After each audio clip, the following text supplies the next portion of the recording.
Hey, what is up, everybody? I'm the Osnator. This is the first stream I've done in. Oh, let's see here. When was the last stream that I did? Let's go into my current YouTube. It's been 1 month since I did a actual stream on YouTube, so Oof. I guess welcome back. But you know what? We don't got any time for that because today is good old wrestling. We're talking wrestling again. Thank God, because I'd rather talk about anything. Like, honestly, wrestling is the only thing I'm really passionate about at the moment. So it's kind of like, I'm kind of glad that I get to talk about wrestling again. So Yes. yeah, wrestling, and we're here with Shadow Hunter today. Shadow, how are you doing? I was doing okay until you made some absolutely falsified remarks about my champion. Falsified remarks. What do you mean by falsified remarks? How dare you accuse Montez Ford of being mentally insane? I mean, this man hit SethRollins with a sledgehammer 12 times. But lucky it weren't you. He did what he had to. At least my champion has class. You know, your champion's like hitting everybody with a sledgehammer like 12 times. Yeah, yours got dog food poured on him. That wasn't him. That was his twin brother. Anyways, I will be commenting more about this tomorrow. Oh, really? Yes. Oh, I'll definitely see, and I will definitely prove you wrong. We will see. You better bring the hard evidence, because I'm going to come at you. Ooh. But for tonight, peace it is. Yes, peace. As, you know, I wanted to take inspiration from a show that I watch on YouTube called The Rule of Three on the Real View 3000, which I'm taking inspiration from here. As we got several topics on a wheel, and we're just going to talk about whatever topic it lands on and hope for the best.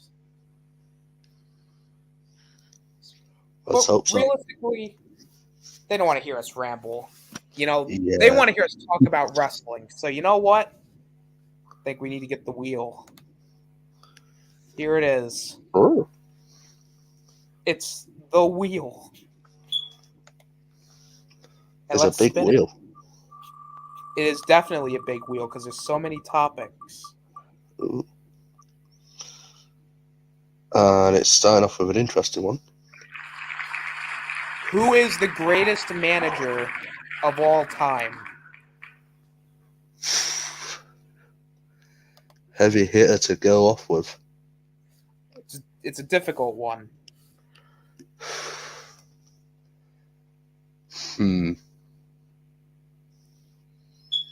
Would you like time to sit on this? No, I think I'm good. I think I know who my answer is. Then go ahead. I think there's only one real answer. Paul Heyman. Paul Heyman is a good one. Absolute monster on mic. Who's managed some of the best talents that we've seen in wrestling. You know, Lesnar and Reigns are probably the two biggest ones that come to mind. Also was involved with CM Punk's lengthy 434-day reign. And really, without Paul Heyman, Brock Lesnar would cease to exist. That is a good point.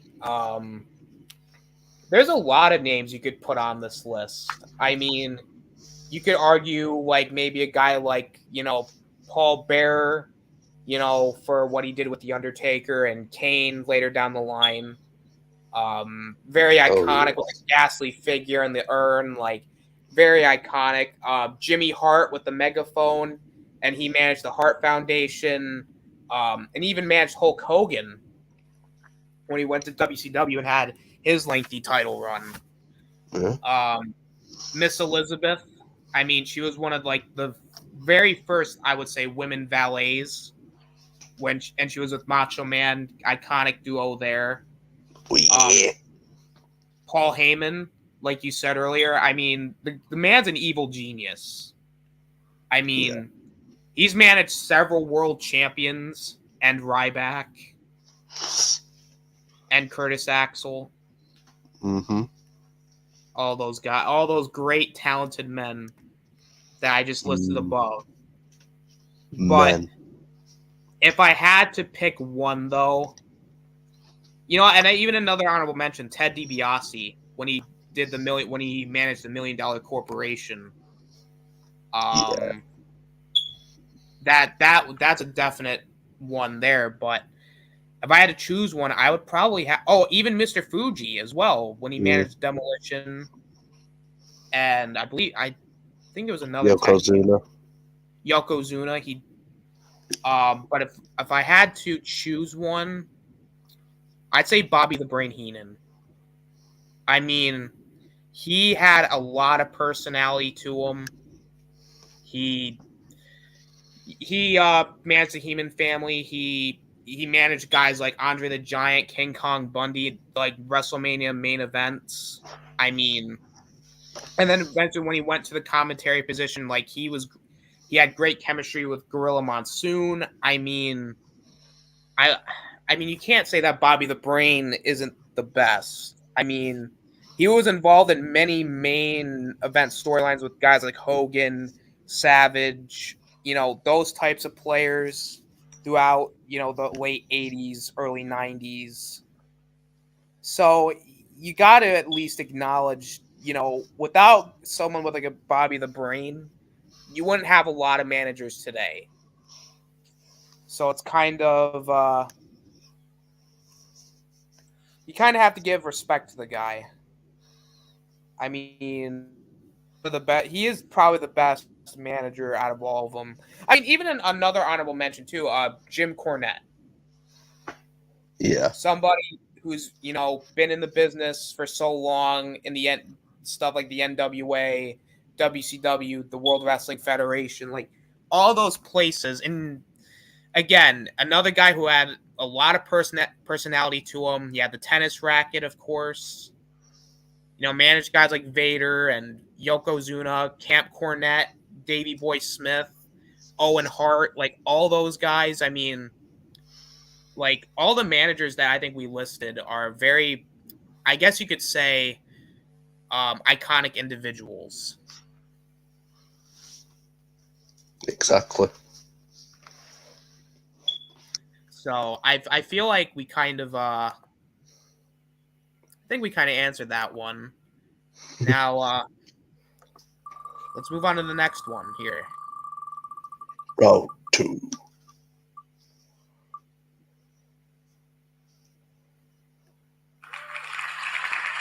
Best pay-per-view excluding WrestleMania.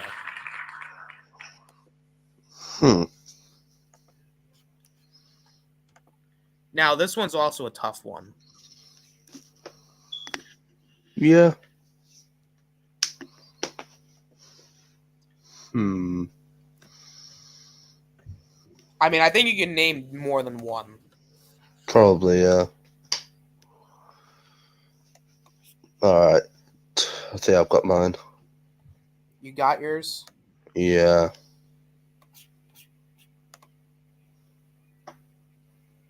Alright, you may start. Okay, so honorable mention to Money in the Bank and SummerSlam, obviously, two of the biggest events in the summer for WWE. But personally, for me, has it always been one of my personal favourites? Go with the Royal Rumble. Just the iconic factor of the Royal Rumble. Pat Patterson creating the Rumble, having the idea for it, was probably one of the best ideas he's had. And it's always a surprise. You never know what's going to happen. Like 2020, Edge returned in the Rumble where we thought he wouldn't, and probably create one of the best moments in the modern era of wrestling. And even some of the matches on card from recent memory. Lashley versus Lesnar, Reigns versus Rollins, Cena and Lesnar. Matches like that. So it delivers on all fronts, and it's just an absolute banger. Okay. I like that. The Rumble is definitely up there for me. Because like you said before, the Royal Rumble itself tends to be one of the more exciting matches out of all of the wrestling pay-per-views, because it's a huge battle royal, but it determines who goes to WrestleMania to quote unquote main event for the title. And despite this past year's Royal Rumble, which was complete garbage, it tends to bring out shocking moments, like you said, and even like winners that you were like that. I was like, oh, this is actually really cool. Like Drew McIntyre a couple years ago who won it. I gotta think. And it creates new stars like Batista in 2005. Brock solidified his stuff in 2003. He Who Shall Not Be Named in 2004. Rey Mysterio's performance and Edge's return, and they have all these like legend returns that that always get the big pops, and of course matches like Rollins Reigns, the triple threat with Rollins, Cena, and Lesnar, and of course you have even going way back, you could even say, Rock Jericho for the undisputed title. Yeah. There's you know what? This is actually one that just came up.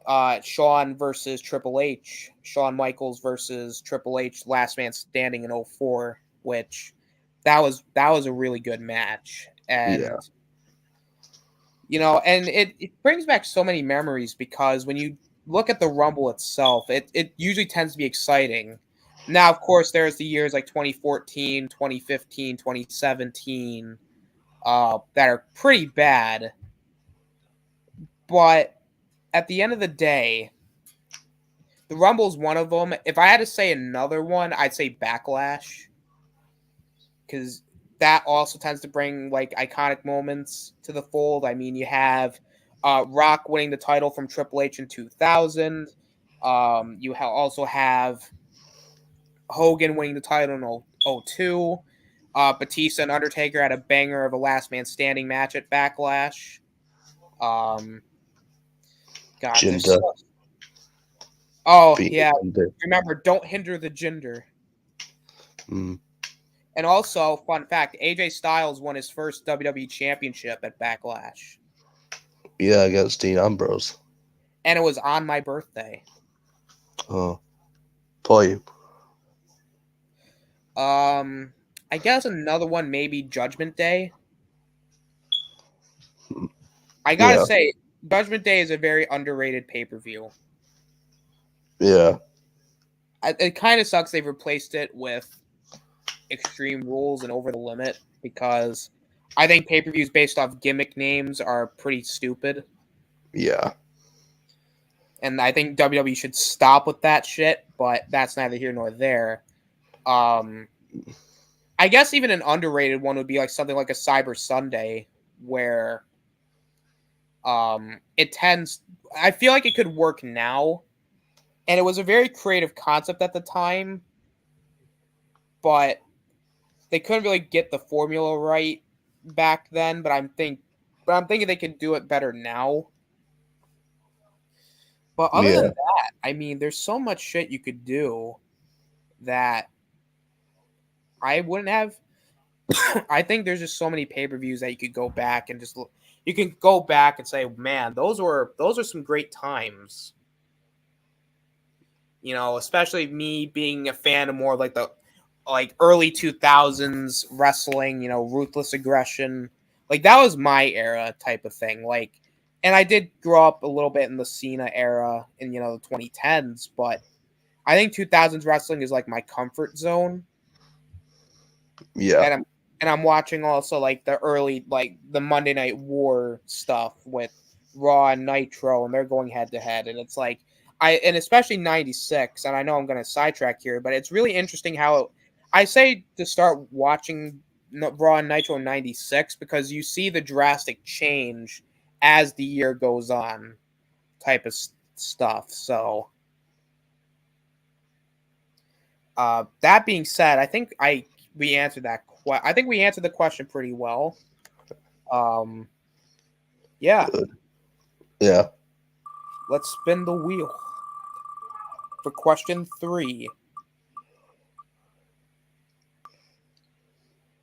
Oh, question 3. Kind of going back to what we said. Should WWE bring back old pay-per-view names?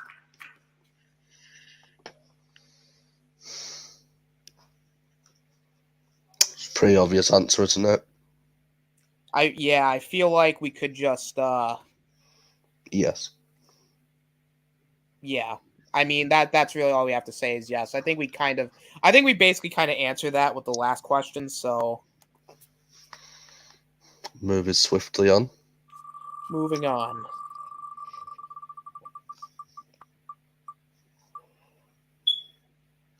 Ooh, topical one. Would you deem Sasha and Naomi as unprofessional for walking out? Now, context Fuck me. for people watching that don't know. Basically, the context is Sasha Banks and Naomi were women's tag champs, and so they didn't like because apparently Naomi was supposed to win a 6-pack challenge, and she was supposed to face Bianca, and she was supposed to lose, and Sasha was going to face Ronda, for her title, and then she was going to lose. So they're like, no, we want to do something with the women's tag belts instead. And then Vince was like, no, pal, we ain't gonna do jack shit. And then they walked out. So that's basically your context.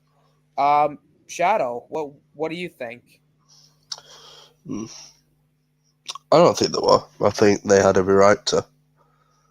Like, they were unhappy with their position and they wanted to improve it, but the creatives and everyone in WWE, well, most of the creatives in WWE were going to change the situation, so them walking out was very plausible. And I think the fact that they were calling them out after the fact just made them seem a bit petty and childish.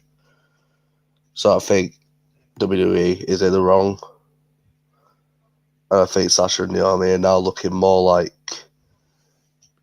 they're looking more on the right after WWE have taken the childish and petty way out of this. Yeah, I'm gonna agree here. I don't think they were necessarily in the wrong for doing it. Because I agree.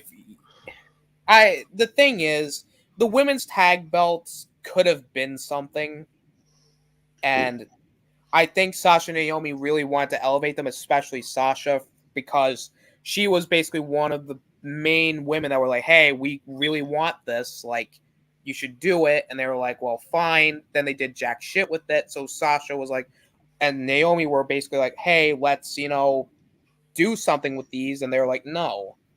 So, of course, they were pissed off, and rightfully so, especially since you're going to bury your tag champs to your main women's champ, which I think is pretty freaking ludicrous. However, that being said, I'm going to play the devil's advocate here. I do believe in a weird way that it doesn't necessarily make them look good either. Because at the end of the day, no matter which company you work for, you shouldn't walk out before your show. Because people are paying their tickets to see you, basically. And so when you're being advertised for the show, you still have a commitment to appear on said show. And it goes for every wrestling company. It's not just the WWE. It's AEW, Impact, New Japan, MLW, all those places. Yeah. But I'm not saying that I don't agree with Sasha and Naomi, because I am 100% with them. But I'm also looking at it from the other point of view of, well, that doesn't necessarily make them look good in hindsight, because when a future employer looks at that, they're going to look at them as they're not reliable. Because they're going to be looked at as, hey, they don't like a decision we made, so they're going to walk out literally as soon as we bring it up to them. But that being said, though, going back to the other side, the frustrations from, Sasha and Naomi are warranted. Especially since, because Sasha's had her frustrations in the past with, Vince and the company, and I'm pretty sure Naomi's had her frustrations too. So I'm not going to sit here and say, well, I know how these people feel, and because we don't. Because to me, there's probably more to the story than meets the eye, because we only know part of the story. And I also agree that the WWE were very fucking childish to even be like, oh, well, they were unprofessional. They were, what they did was childish and wrong. Because they basically buried them on live TV. And personally, if you want my honest opinion, I think they're better off getting released. Because if they try to come back, I have a feeling they're going to get buried real quick. Yeah. Because the one thing you don't do to Vincent K. McMahon is fuck with money. Yeah. Because and again, going back to and this is kind of going to go back a little further, is with the Ali stuff. How he unfollowed the WWE accounts and said, and all this free Ali hashtag. Then he proceeds to come back and gets buried. Yeah. Come on. I don't want to see that for him. I want to see them succeed somewhere else. For Sasha, whether that be in Hollywood or wrestling, and Naomi too. If she wants to do something else, good for her. Preferably, I think that would be good for them to get released. Yeah. It sucks that it happened the way it did. Could there have been a better, solution to the problem? Absolutely. 100%. I'm not going to sit here and say, well, they were all in the right, because to be fair, in a weird sense, no one was in the right. But, I do think that at the end of the day, Sasha is still a great women's wrestler, just as Naomi. Yeah. And they will find success elsewhere. That is Definitely. never in doubt. Yeah. So those are at least my 2 cents. Fair enough. Indeed.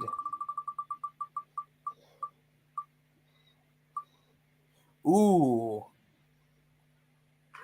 Favorite WWE theme song? Oh, fuck me.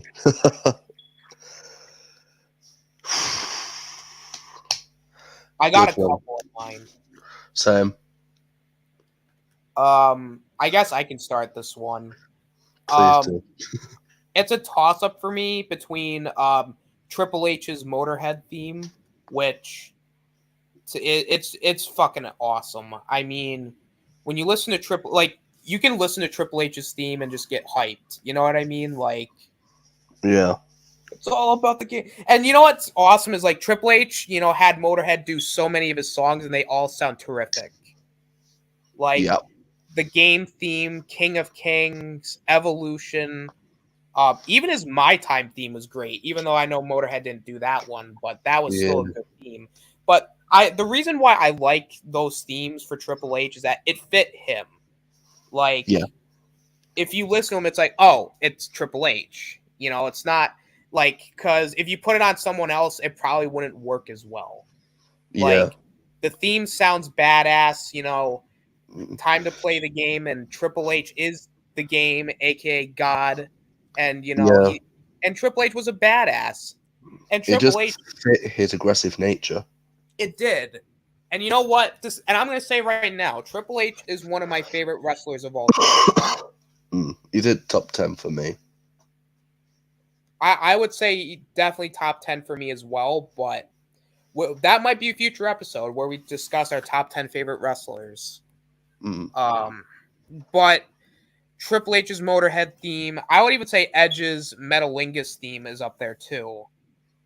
Yeah. I mean, it's the same thing that I like about Triple H's theme. It fits him. It sounds badass. Like, I can listen to it like anytime I want. It fits for him. Yeah, it's on my Spotify playlist right now. Metalingus. Oh, me too. And I even like his new theme that he has, Other Side by Bridge, who also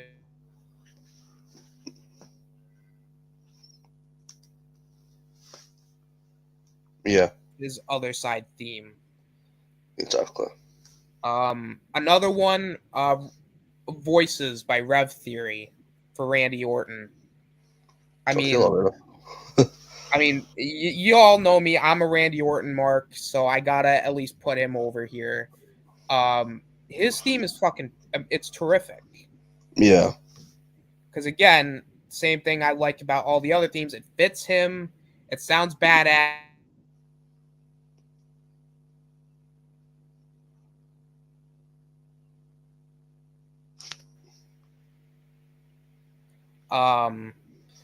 I think another theme that I would say is up there is Batista's theme. Yeah. Like, Batista is just like, Saliva did it, and I was like, oh, and it sounds terrific because it's Batista. Come on. Yeah. I mean, it sounds great. I mean, there's not a lot I can say. I mean, there's a few other ones I can say, is like Christian's theme. I can definitely put in Jericho's theme. Which one? I think this is just WWE theme, so I'm guessing it. So I'll just say his WWE theme. Okay. But if we're just talking AEW, I think his Judas one is awesome. Yeah. I would also say, oh man, there's so many of them. Yeah, I think you should stop talking before you take my options. And what's your favourite? Like, you've named all of them, so I think it's time for you to put it down to one. God, do I have to choose one? Yes. If you go listen to one of them for the rest of your life, which one would you pick? Probably, oh God, just one? Yeah. Can I do two? No. The question was, what was your favourite theme song? Not what was your two favourite. You know what? I'd say Triple H's theme. Okay. Not a bad choice. Right. Well, I'm going to name some off that you probably didn't name off. Obviously, first up, Randy Orton's Voices. Randy Orton is in my top 3 greatest of all time. It just fits Randy so well. Even his old theme song was a bop. Oh yeah, Burning My Light was terrific. Yeah. I think CM Punk's Cult of Personality. Yes. Goddamn, that one. I would say that, and This Fire Burns was also yeah. Yeah. But a personal favourite for me is Kane's old theme song, Slow Chemical. Oh, hell yeah. It just fit him so well. I still don't get why they changed it, because it was perfect and it just fit Kane's persona at the time when he took off his mask. It just fit him so well. I still don't get why they changed it, and Yeah. Yeah, it was excellent. I can't believe we went this far and we did not mention No More Words by Jeff Hardy. Personally, overrated. Really? Yep. I will definitely say I understand why people like it. Mm. And I do give him points for doing the song himself. But I mean, it's not like my favorite song. I will say it's definitely a good theme. Yeah. Like but it's you know what, to be fair, it is like one of those themes that you could kind of put on anybody type of thing. Yeah. Well, now I guess since he's back, I could also put Cody Rhodes' theme in there. Yeah. And John Cena's. You know what? The thing is with Cena is like it works for him. Like Exactly. it's not my cup of tea, but I will definitely say I give Cena points too for also doing his own theme. Yeah. And also he's had it for so many years, so it's like it's iconic now. I mean, the memes of it as well. Yeah. I mean, it is iconic. I will give it that. Yeah. It's probably the most iconic theme song in wrestling. Like, in terms of, like, pop culture. Shawn Michaels. I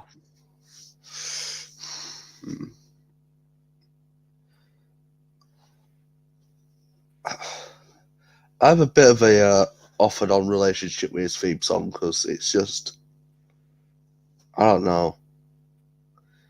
Sometimes it don't fit in, but then other times it's just a good song. It's just, yeah. I'd say that the Rock, like that theme was pretty good. Yeah. I would say kind of some underrated themes too. I would say the Nexus's theme was good. Roman's current theme. The thing is, I like Roman's current theme. I think it fits for him.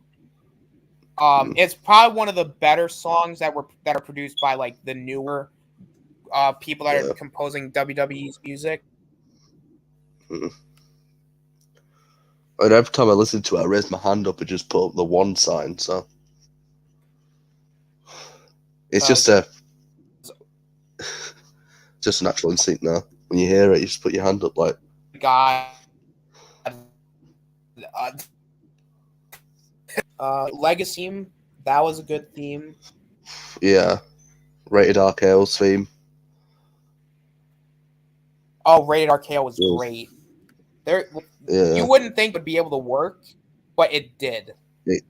It worked well. I gotta think. Sheamus's old theme song.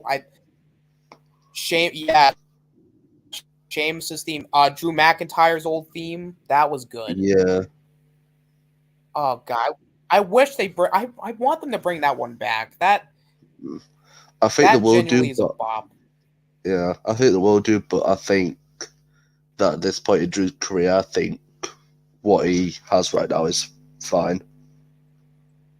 It's fine, but I would say it's a little generic. Yeah. What else? I know there's so many themes and we're not going to get to them, but Vince McMahon's for. Oh, Vince, yeah. I mean, that's a bop too. I not gonna lie. Yeah. Any more I could think of before we continue? I'd say Stone Cold's Disturbed theme.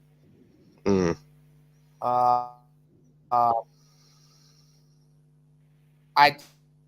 probably put I would say Big Evil Taker. The You're Gonna Pay theme was good. Also, yeah, Roland. I think. Yeah, Roland. Roland was a bop. It really was. Yeah. I think that's it for me. There's a lot I can list off, but I also know that we're at 35 minutes, and I want to keep Yeah. here. Ooh, what is it? It's, Oh shit! Worst match of all time. Alright. I think I will take lead on this one. You may go ahead. Undertaker versus Goldberg at Crown Jewel. Fair enough. Sloppy, unprepared. They nearly killed each other in the ring because they weren't ready for it, and it ruined the spectacle of the dream match between the two. And now I never want to see them share the ring again.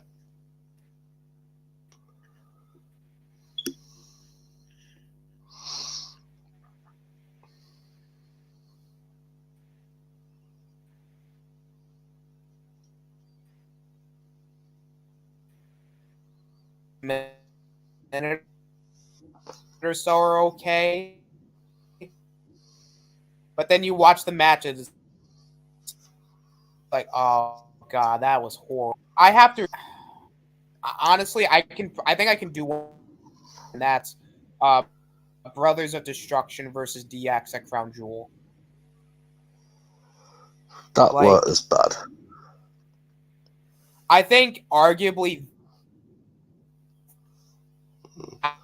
that one is worse. The reason that match was as bad as it was is because Triple H tore his pec. So Because,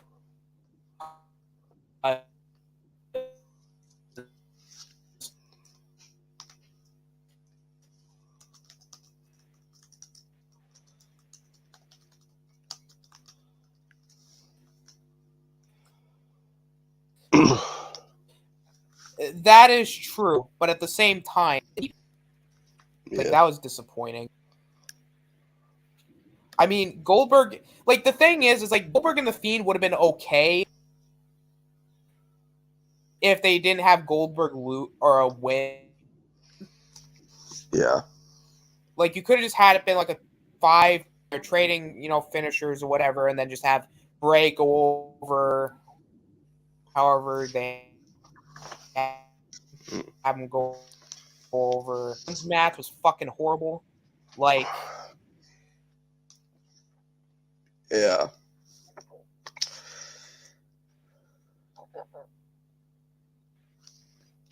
enough. The match with the zombie lumberjacks year ago, that was abominable. Yeah. Oh, I could put Hogan and Warrior at Halloween Havoc 98 too, just because, again, didn't need to happen. It happened way too late. It sucked. Very slow. It's like there's a lot of matches I can put on that I can say here. I still stand by my pick though. No, and I'm with you on Goldberg Undertaker being terrible, because it was. I mean, the fact of the, like, I wouldn't have had an issue. It's Goldberg, and plus, this is like Undertaker past his prime. So Yeah. I'm not any good, but man, that Yeah. bad.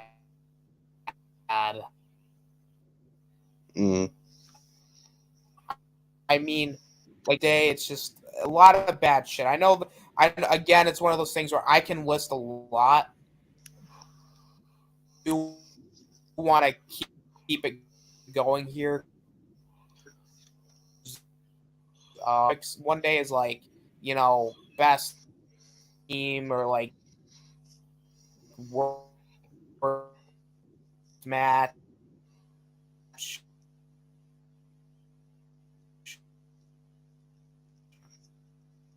of all time.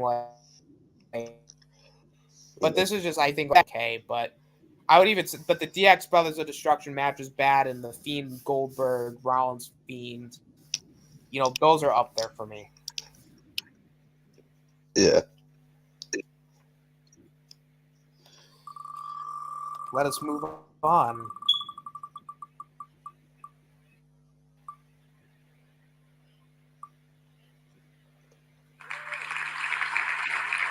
Which wrestling return was better, CM Punk or Edge?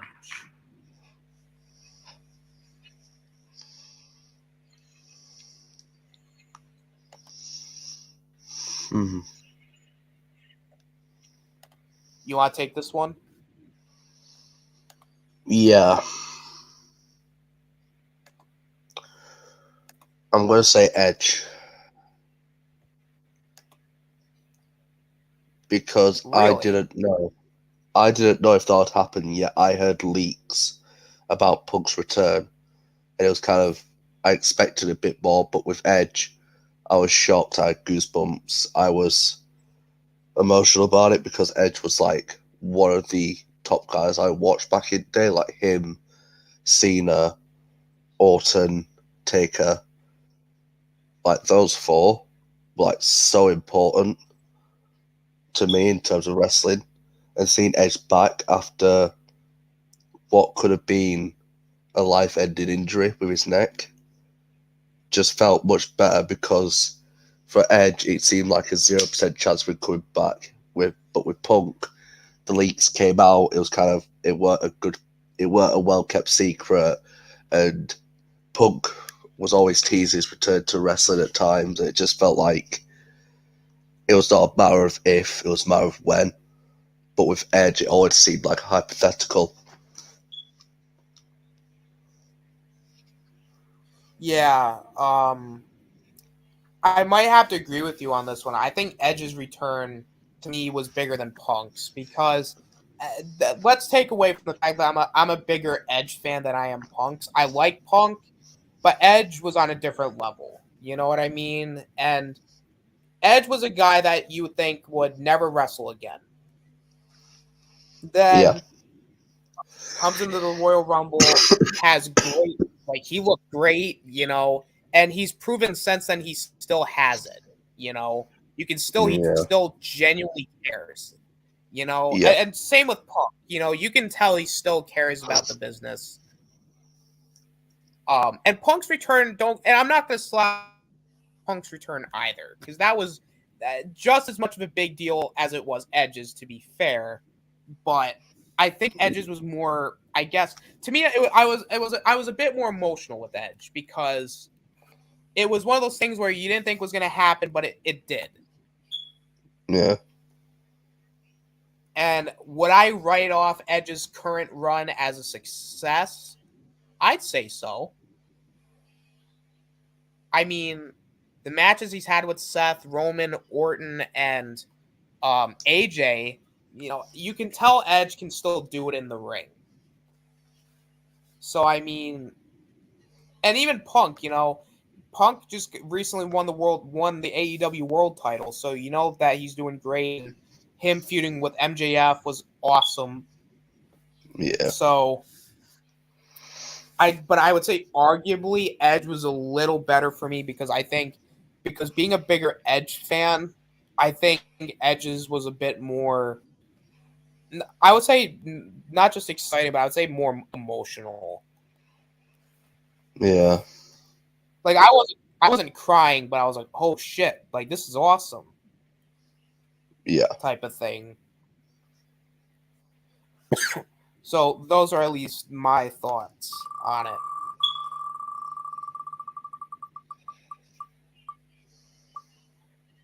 Oh, this is going to be a big hot take here. Is Jim Cornette's opinions about the wrestling industry today right or wrong? Would you like to explain to the audience at home what his opinion is, in case they don't have the foggiest?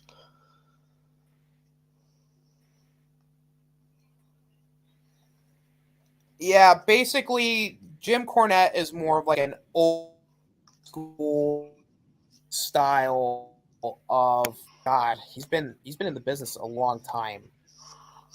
I mean, he's done it all. He's been a manager. He's been a booker. He's been like an agent, commentator. He's basically done a lot in the business. Yeah. 19 in like I believe the 1980s. And Yeah. Jim Cornette, he is not a fan of the newer style of wrestling.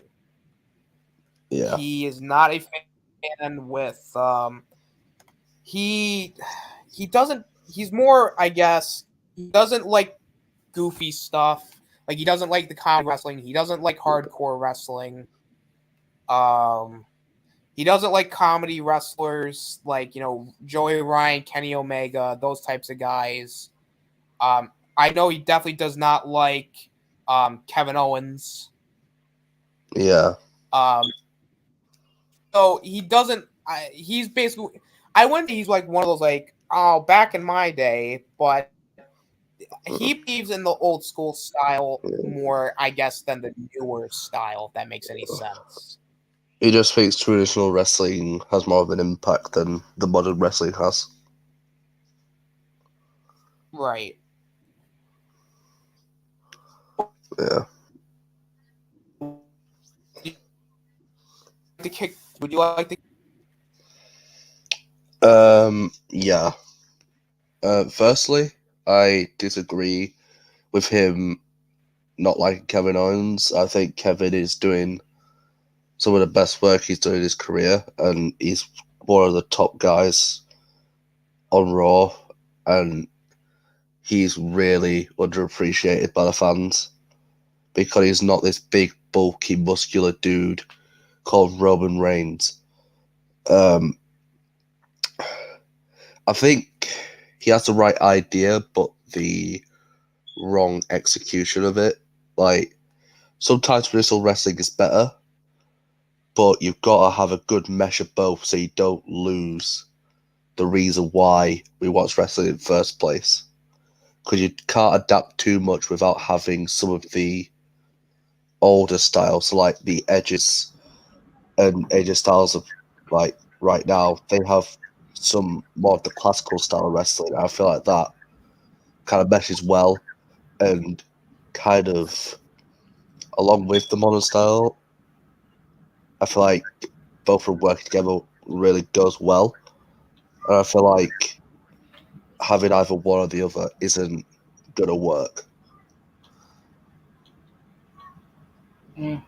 Yeah, you know what, Shadow? I'm actually kind of with you on this because I agree that in the sense of I agree with this take that I believe traditional wrestling is better, and most of the time it is. But you do have to blend together the comedic stuff because you don't want wrestling to get too serious and too boring. Like you want to have more like characters that are kind of silly that you can relate to other people. You got to have a good blend of both. Like the hardcore wrestling, it's kind of one of those things with hardcore wrestling is you shouldn't overdo it, but it has its place. Yeah. Now, am I saying that hardcore wrestling is a bad thing? No. I think hardcore wrestling is really fun, especially with like weapons, tables, all that kind of stuff. Yeah. But there comes a point where you overdo it and it's like, all right, we kind of want wrestling. And to be fair, and I agree with like the comedy stuff too. It's like when you have comedic wrestlers, comedy is fine if done right. Yeah. But when you do it all the time, it gets stale. Yeah. So it's kind of like, now, am I saying that, guys like Kevin Owens, should he be shitting on them? Again, I don't know what his preference is, but, I disagree with him with like Kevin Owens and stuff like that. Like guys like Joey Ryan, like yeah, I could see where he's coming from because even then it's like a little like it's kind of too much. Yeah. But that's neither here nor there. And we have Deshaun with us. What's up, Deshaun?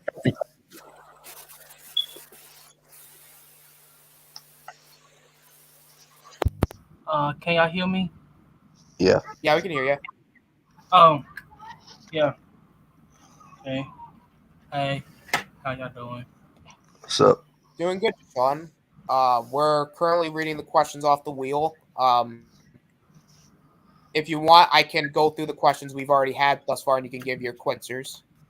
Yeah, you could do that. All right. The first question was, who is the greatest manager of all time? The greatest manager. Yeah. That is a tough one for me. If I had to choose one, I would say Paul Heyman. I think All Paul right. Heyman. No, you go ahead. Oh, I was about to say that Paul Heyman. I think Paul Heyman the best manager because he helped Roman Reigns. Before Roman Reigns became the tribal chief, Roman was getting booed by the fans until 2020. He changed character, and the first thing that WWE said that that put him with Paul Heyman.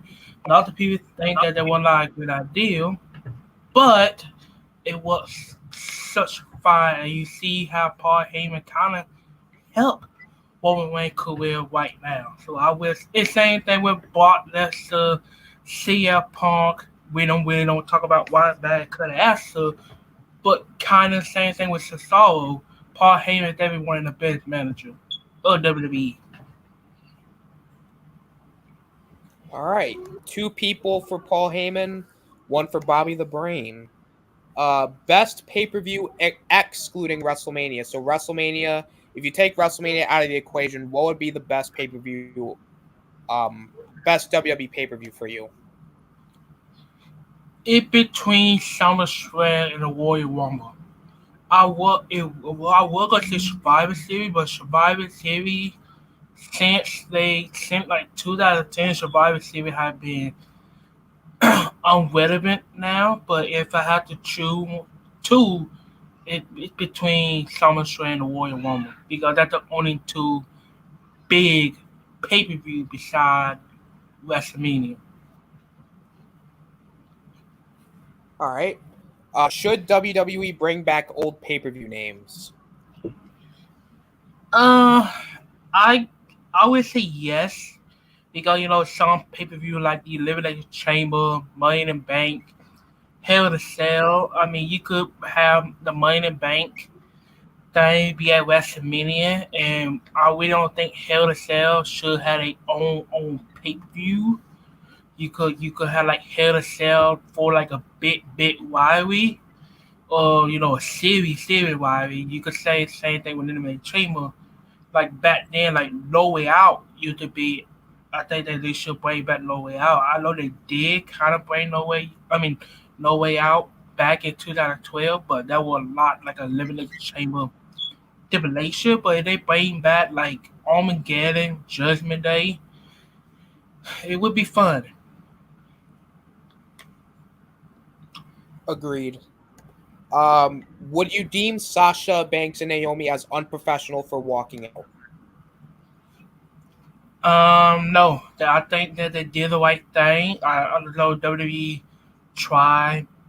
I mean, WWE really kind of won the women's tag team championship because a lot of people really don't care about them titles. I mean, I know Sasha Banks, like 2 time, I think 2 time. No, I think she was 3 time women's tag team championship. She the only person, her beside her and Bailey and Naomi, that actually care about the titles. But WWE really don't care. And also, we don't know how we did not like how WWE treats Sasha Banks and definitely Naomi. Ever since Naomi lost the Smackdown Women's Championship in 2018 to Naomi, I mean not Naomi, to Natalia in SummerSlam 2000. 17, I believe. I think that when she lost the title, Naomi she became a jobber. And I understand. I mean, if I was Naomi's shoes and Sasha Banks, I would do the same thing. All right, good answer. Favorite WWE theme song? Favorite WWE theme song.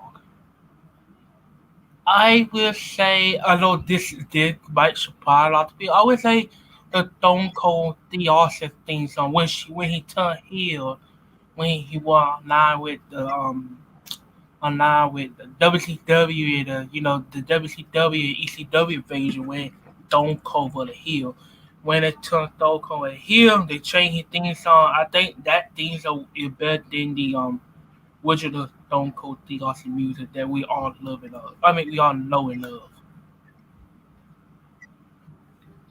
Interesting. Worst match of all time? Worst match of all time?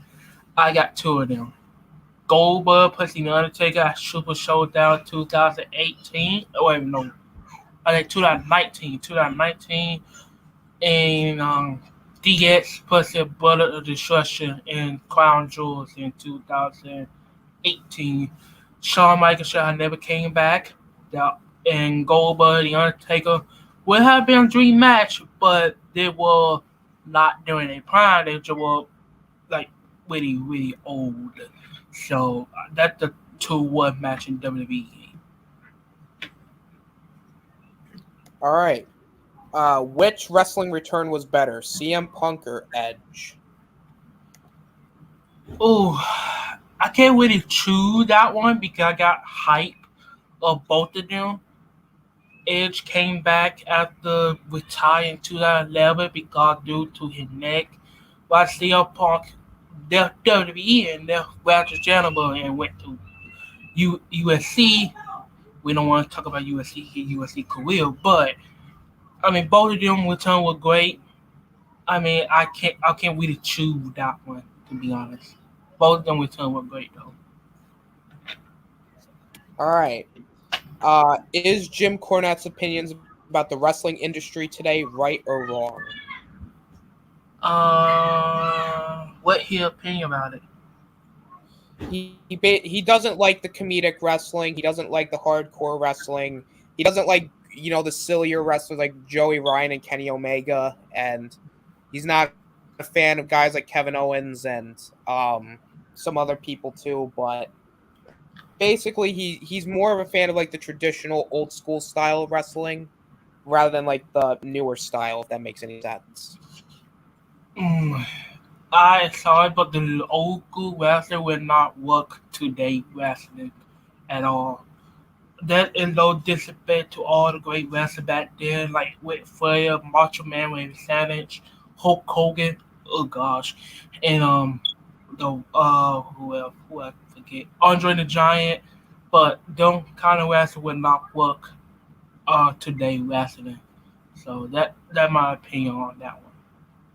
And also the comedian thought. I mean, we gotta have some comedian if it done right. You can't just throw comedian stuff in wrestling like that.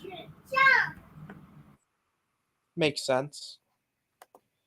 Um, that being said, let us let us get to the next question.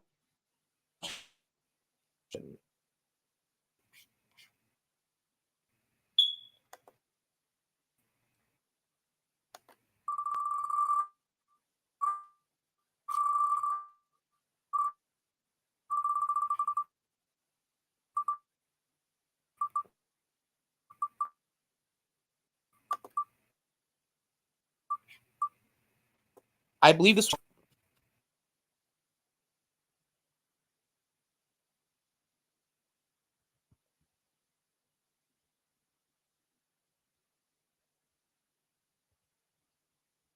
one. Do you mean?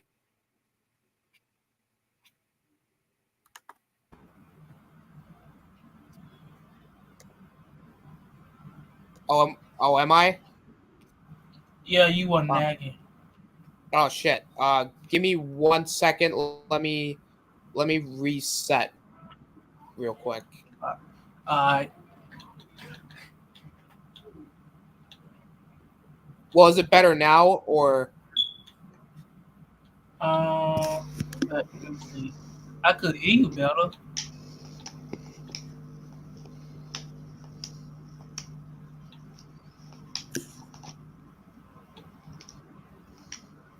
Hang on. No, I think it should be okay now. All right. Yeah, Shadow. Can you like clarify like merchandise seller or like in ring selling? You were lagging, so I didn't see the question because your fucking wheel was lagging. Oh, the question was best seller in WWE/AEW right now. Oh, okay. Alright, so in terms of like in ring selling right now, that's a tricky one.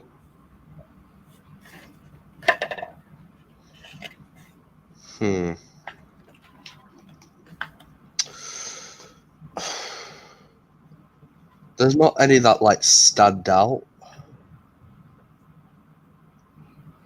But if I was gonna pick one, I'd probably pick Ricochet. Yeah, Ricochet probably would be for me too. Yeah. Like he sells things so well, like Orton's RKO and Drew's Claymores and stuff like that. Yeah, I'd say Ricochet. I mean, it's either between him or Dolph Ziggler, but I think Ricochet is probably better for me. Yeah. What say you, Deshaun? For WWE, I would say Dolph and Ricochet. For AEW, I mean anybody in AEW, to be honest. All right, fair enough. All right, let's get into the. I'm going to do a couple more questions and then we're going to wrap it up. Alright. So our next question is, oh, this should be a fun one. Who is the best NXT champion? Okay. All right. Who would like to go first for this one? I could go first on that one. All right, Deshaun, what you got? The best NXT champion. There's so many great NXT championships, but I would say two of them. I would say Tommaso Ciampa and Adam Cole. The only why I pick it Adam Cole because all his title defense were great, but it's storytelling wise, it's Tommaso Ciampa. Tommaso Ciampa went wide with Johnny Gargano. I know they only have one match. We're taking these two matches, but I really don't count the fair four-way match, like one-on-one match with the NXT Championship. But they why still were great. He wide with I think he had wide with Better Team Dream. I think he did, but he did have like a match with Better Team Dream for the NXT Championship. That match was great. The other wide would get out of the black. That another great rivalry. I think the other rivalry that he had was against I think I really don't remember his other rivalry, but I do know that all the rivalry he had with the NXT Championship was great. While with Adam Cole, all his match with the NXT Championship was great, but I want to go back with the storytelling wise. I would say Tommaso Ciampa is the best one. But there is no disrespect to Finn Balor, Samoa Joe, Chicken like more, anything like that. Even Drew McIntyre once became an NXT championship, but the two best one, in my opinion, is Adam Cole and Tommaso Ciampa. Fair enough. Shadowhunter, what say you? It's a pretty easy one for me. Finn Balor. Yep. His feud with Joe for title and shit like that was just what really set NXT off, and was what really grew it. Like those two plus Shinsuke were like the three people to elevate NXT to a point where after Ciampa Gargano took their rivalry and brought it to the level after, like they would have been able to do that if it weren't for Balor and Joe's immense rivalry for that title. So mine is Finn. I like the answer. Man, this is another tough one because I have a collection of answers here. I guess one of them could be Kevin Owens, because he was one of those people that, because he went up to the main roster with the belt, it made the belt feel important. And during his feud with Cena, he made that belt, like, he didn't want the U.S. title. He thought that was a piece of garbage. Like, he said the NXT belt was the thing that mattered. Like, that made the belt, like, not only look good, but it made the championship prestige go up. Mm-hmm. Finn Balor is another one. For basically everything that Shadow said, but I would even say his second run was pretty good too. I mean, I would say his matches with O'Reilly were terrific. Oh yeah. And also, you know, his match with Dunn as well was good too. And even his first reign with Joe as his main feud, I thought both reigns were terrific. Another one, you know what, this might be another one that's kind of slept on, is Adrian Neville. Very lengthy run, but I think he was a pretty good babyface champ. Ciampa, for the simple fact that I think he looked great, he had the presentation, and also he made that championship feel important. And Adam Cole, like, he was the first guy to defend his championship on Raw and SmackDown, and also on pay-per-view. Mm-hmm. So, and also he's the longest reigning champion too. So, I guess you could maybe throw Samoa Joe and Nakamura in there for, I guess for because, you know, Joe being a 3-time champion, the only guy to do it, and Nakamura being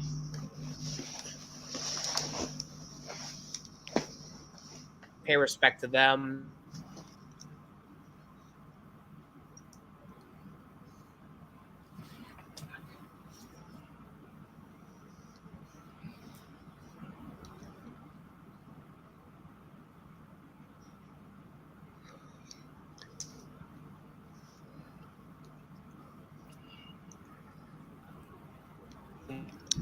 Wanted to do and to elevate the title, I'd say Adam Cole.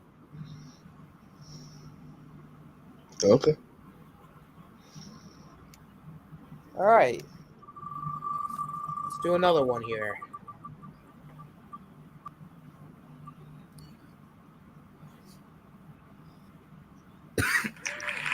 All right, so our next question is, at this point, should the WWE scrap the Women's Tag Team Championship? Well, this is an obvious answer. Yes, because WWE really don't care about the Women's Tag Team Championship anyway, and they should not act like they do, because they really don't. Like, every single Women's Championship we have, to put a thing we actually don't have, besides Tasha Stratton in NXT, that is now single women tag team in WWE right now. So I mean, there's no point. There's no point. Bringing the women's tag team championship anyway in the WWE. Well, in 2019, because WWE really don't care. The only 3 people who actually care about the title was Sasha Banks, Naomi, and Bayley. So I mean, WWE, they should just retire the title anyway, in my opinion. I think we could put a yes across the board and move on to the next one. Yeah, I think we're just going to do Do that. Yes, across the board.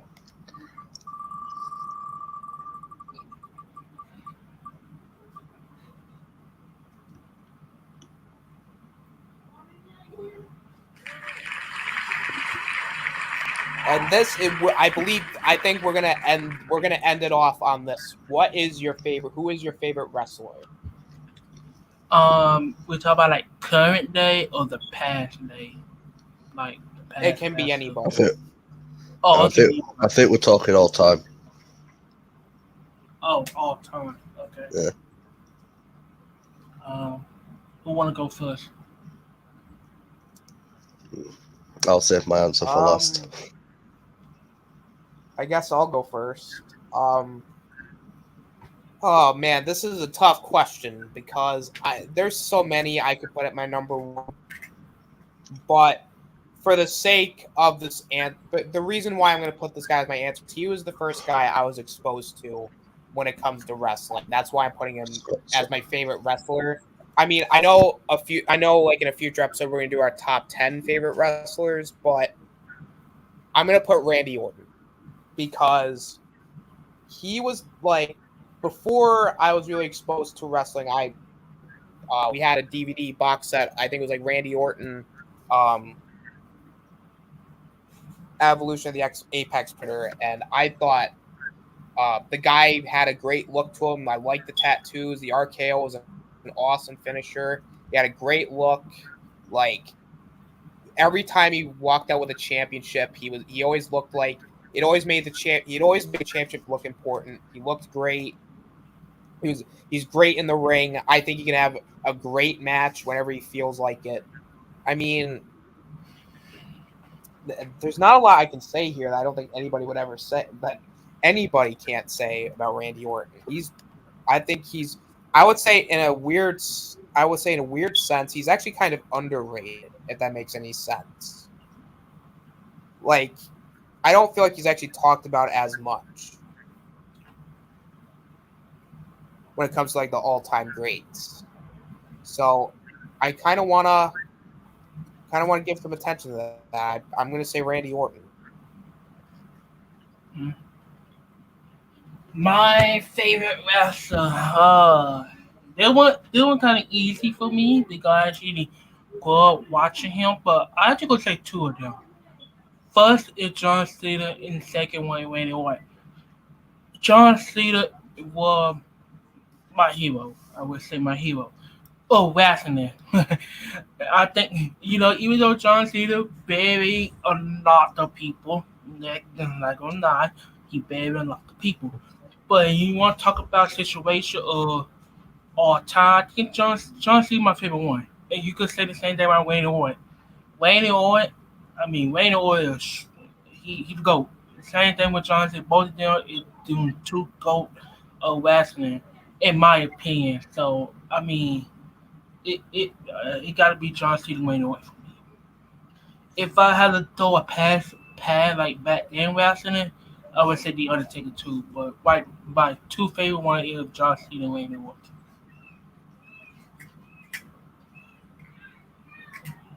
Okay.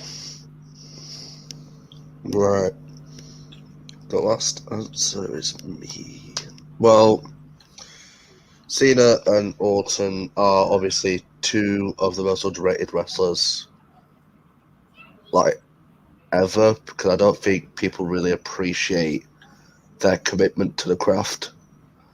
Like, Cena put so much of his life into the business, especially when he was the business for like 10 years straight. And we've seen with Roman how like he did it for like a couple of years, and now he's a part-timer because I don't think he could keep up with it.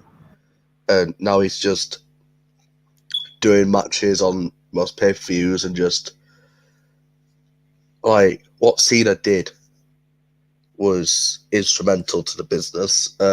Randy, obviously I'll say it now, Cena versus Orton is in my opinion, my favourite rivalry of all time, because those two just were like Joker and Batman to each other. They just worked so well together. Randy was the first like heel that I like grew up watching him and Edge.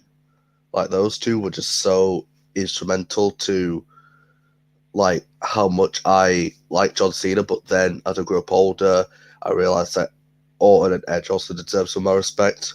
But my true answer, like the answer that I've had since I started watching wrestling, and I have not changed this answer in over 5 years, and it is The Undertaker.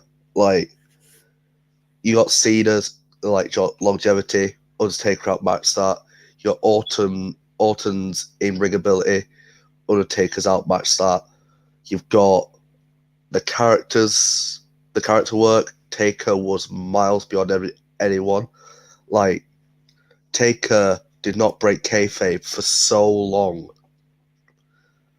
and only just like last couple of years as he started to open the floodgates to who the Undertaker really is. But just the iconicness of the Undertaker, the theme song, you know, as soon as that theme song hits, the lights dim, you know that someone is going to be fucked royally.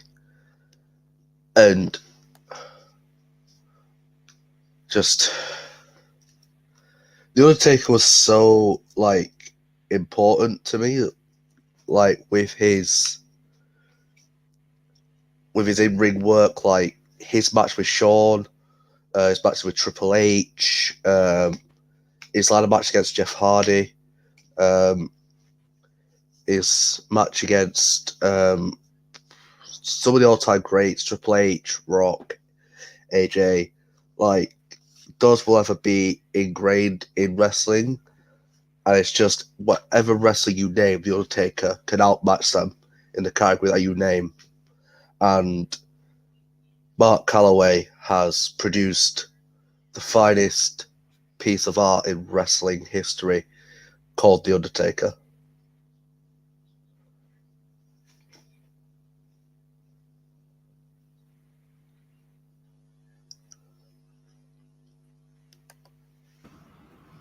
Good All answer. right. I like it. And with that being said, we are done for tonight. I don't think our only guy in chat, Mr. Shit A. Now I would show his comments, but his profile picture is literal shit. So Oh, it actually is. so I am not going to show it off. So Mr. Shit A, if you're seeing this, thank you. We appreciate you. With that being said, I'm gonna let everybody go around the panel, tell everybody where they can find themselves at. We'll start with Deshaun. Where can they find you at? Y'all can find me on my YouTube channel, Wicked Entertainment. Make sure you hit that like button and subscribe. Also, you can find me on Instagram and Twitter in the Discord server. All right. I like it. Shadow, where can they find you at? You can find me on my YouTube channel at Shadow Hunter, where tomorrow I would post a video about certain comments made towards my brand on Austin's channel, the My GM mode, where there's been some outrageous claims and people have been called into question my leadership as the leader of Smackdown. You can also find me on my Twitter, where I just post a lot of random stuff. Honestly, you won't know what I'm going to be posting unless it's on a Wednesday. It'll probably be about Kenobi.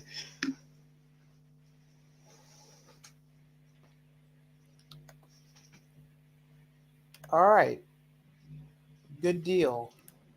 Well, I don't really do a lot of stuff on my channel, mainly because of time constraints, but I do release my GM stuff, which we're currently on episode 6. I actually finished recording it before the stream, so I'm going to edit that, and I'm going to be releasing it either today or tomorrow, and I got to change the thumbnail now, so now Seth's no longer the champion. I got to replace him with Montez Ford. Exactly. I might as well just replace Seth Rollins. I might as well replace him with the freaking Sledgehammer, because that's who should really be the champion. Yeah. But yeah, just check me out. Just check us all out. Yeah, that's about it, guys. We'll be back for next episode. We'll figure something out.